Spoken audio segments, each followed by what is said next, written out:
Hello, मी आहे सविता आणि आजच्या भागामध्ये ना आपण जुन्या कपड्यांपासून किंवा उरलेल्या कपड्यांच्या तुकड्यांपासून टाकाऊपासून टिकाऊ अशा उशा बनवणार आहोत. तर त्यासाठी सगळ्यात आधी मी उरलेले कापडाचे तुकडे होते ते असे बारीक बारीक कात्रीनं कट करून घेतलेलं आहे.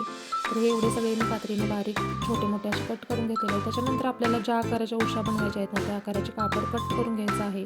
तर मी 14x20 आकाराची उशी बनवणार होते. तर त्यासाठी 21x15 आकारामध्ये टू फोल्ड हे कापड मी कट करून घेतलेलं आहे. त्याच्यानंतर आता 3 साईडून ह्याला स्टिच करून घ्यायचं आहे. उलट्या साईडून स्टिच करून घेतल्यानंतर याला सरळ करून घ्यायचं आहे. या उशीच्या कवरला कवर सरळ करून घेतल्यानंतर आपण जे कापडाचे तुकडे बनवून घेतलेले होते त्या उशीमध्ये व्यवस्थित भरून घ्यायचे. दोन्ही मी उशीमध्ये भरून घेतलेले आहे. त्याच्यानंतर ओपन साईड अशा प्रकारे फोल्ड करून स्टिच करून घ्यायचे आहे.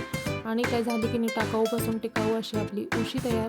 याचा फुल व्हिडिओ माझ्या यूट्यूब चॅनलवरती अपलोड आहे. त्याची लिंकसुद्धा मी खाली दिलेली आहे. नक्की चेक करा आणि तुम्ही सुद्धा या उशा नक्की बनवून पहा.